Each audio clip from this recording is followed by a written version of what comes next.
அனைவருக்கும் தரமான கல்வி கிடைக்க வேண்டும் என்பதே திராவிட மாடல் அரசின் நோக்கம் என்று முதலமைச்சர் மு.க.ஸ்டாலின் தெரிவித்துள்ளார்.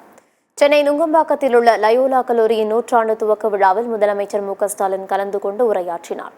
அப்போது பேசிய அவர், கல்விக்கான தடைகள் புதிய வடிவில் மீண்டும் தொடங்கியுள்ளன என்றும், தடைகளை அரசியல் களத்தில் நாங்கள் பார்த்துக் கொள்கிறோம், மாணவர்கள் அறிவு தளத்தில் பயணிக்க வேண்டும் என்று தெரிவித்தார்.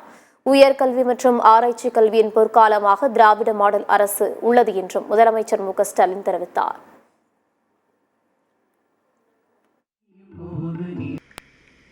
சமூகத்தில்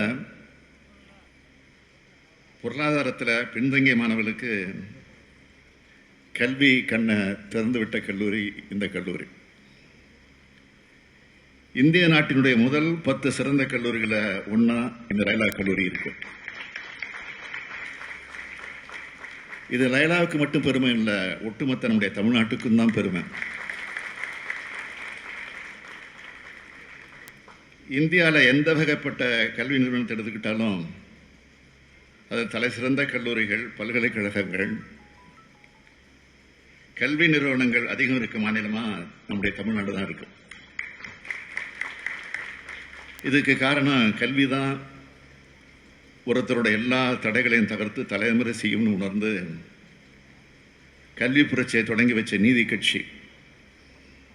அந்த நீதி கட்சியை வெளிவந்தவங்க நாங்கள். அதனால தான் கல்விக்கு நாங்கள் அதிக முக்கியம் தந்தோம், இன்னும் தந்துக்கிட்டு இருக்கிறோம்.